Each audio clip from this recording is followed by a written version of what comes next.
Alright, g'day, hi and welcome. I don't know how much memory I got left here. Getting a little late in the day. About 1:30. Got Pippin foot. Got my one beastor, the 110 trap. And single jawed. And I've got my mink box, or martin box, sorry. And I'm going to bring it back. I'm not going to set it today, just going to bring it back. Knife of the day? There is no knife of the day. Why? Because I didn't bring a knife today. Rifle of the day? There is no rifle of the day. I'm going to be basically hauling stuff back. I'm in beaver blitzkrieg trapping mode, which means I'm going to have to get a whole bunch of stuff together for January 1st. That's my deadline. Hopefully I have everything done before that. But basically all my drowning sets, all my pole sets for the 330 conibears, I want them all done for January 1st. Because January and February, I just want to be ethically massacring beaver left, right, and center. So that's my goal. Oh, got the log splitter going. We just finished up our wood finally. Still got to throw it all in, but at least we're done that part anyway. Horrible job, well done. Uncle's just finishing up his. So here's something I'm going to talk to you about. Trapping strategies for how to trap. Oh, there's Barry. There's your pup. Are you coming over? Hey, come on. Oh, come and get petted. Yeah. Oh, come on. Hey. Hey, you coming over? Yo. I've only got to pet him once ever since I carried that otter home. Hey, you coming? Come on. Yo. He's a coward. Ever since I brought that otter home, he hasn't liked me. And we started off as good friends, such good friends. He's a puppy bull mastiff, eh? My other cousin's dog is, I guess he's going on 1.5, 2. He's freaking massive. But anyway, look at the size of the track from him. Here's a puppy. Oh, I'm sure he'll forgive me one day. Oh, but dogs don't like otters. They don't like otters. Here's your puppy. Hey. I don't want him to follow me too far anyway, so because you know, if he were to ever go back as far as I'm going, you know, none of the dogs go back that far, so I don't have to worry about them. But it's like a mile away, so. But anyway, trapping strategies. Sorry, interruption of animals all the time. If you can't hear me over the dog barking,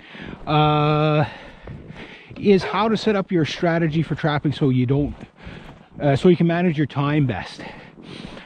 And all the new trappers do this.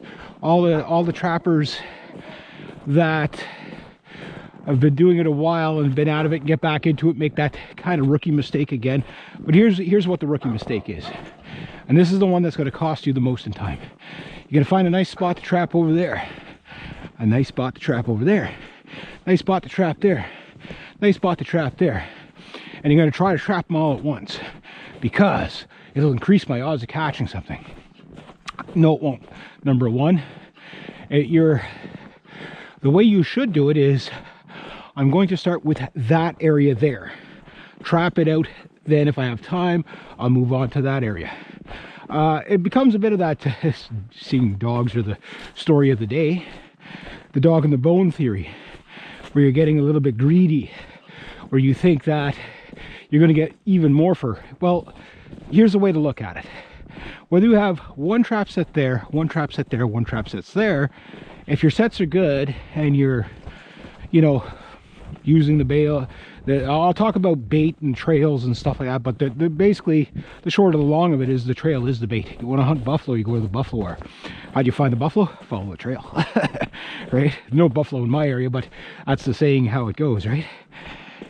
And what you want to do is trap out an area first, and once you trap out that area, then you move on to the next. That way, when you're doing your trap run, like, I mean, if you can manage like 10 areas, that's fine. But most people can't, especially if you're on foot like me. Now, if I had a snowmobile, Speaking of dead snowmobiles, but if I had a good working snowmobile, I could track, you know, like, okay, a 10. I just broke my trip. Merton box. This thing is pretty old too. Maybe that's why it got tossed out. I don't know. I can still make it work. But if I you know, had a snowmobile, I could do like 16 kilometers or basically a land lease trap line in one day. Check all my traps, no problem. I could have a couple hundred traps out, be no problem. But I don't have that. So I have to pick an area, trap that area, move on. Now, it does limit you in a lot of ways because, yes, the more areas you have sets, the more potential you have to catch, in the sense of, you know, you're more spread out.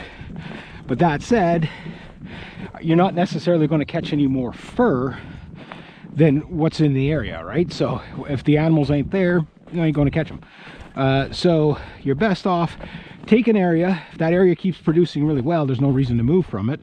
Conservate, maybe catch 75% of what's there, then move on, so you have something to come back to the year after, unless your goal is to completely cleanse the area of, say, like beavers or whatever.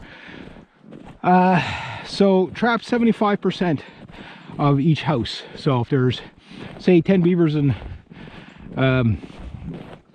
you know, 10 beavers in a beaver house, you trap 7.5 beavers. So round down to 7 and you're good. That way, if it encourages the breeding, they don't overbreed to the point where you have a population bloom that you can't manage. So that's just a little strategy there that you know, like, because you get into this panic mode of I gotta trap everywhere all at once and stuff like that. You can't do it. You're one person, you can't do it. You have to set yourself up. You can do it once you're set up really well, where you could trap your check your traps pretty quick. But if you're beaver trapping, that means a lot of ice busting. So if you have 4 beaver houses to bust ice around versus 1 beaver house, clear out that beaver house and move on to the next one. That way you only have to show up in one spot. So less traveling time means more time. Check traps, bring stuff home, skin stuff, whatever. Now I'm going on a week without catching the fur, which is not good for me. But I'm not too worried about that, because as soon as I get the traps into the beaver blitzkrieg, I think I'm going to be going. The other thing is like, oh my god, I can't manage all these beavers I'm catching.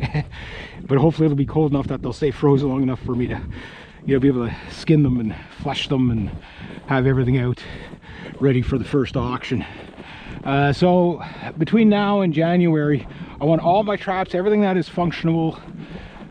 I mean, some of my traps are really old, so, but everything that's functional, I want it out before January 1st. So anyway, I'm just going to go with that.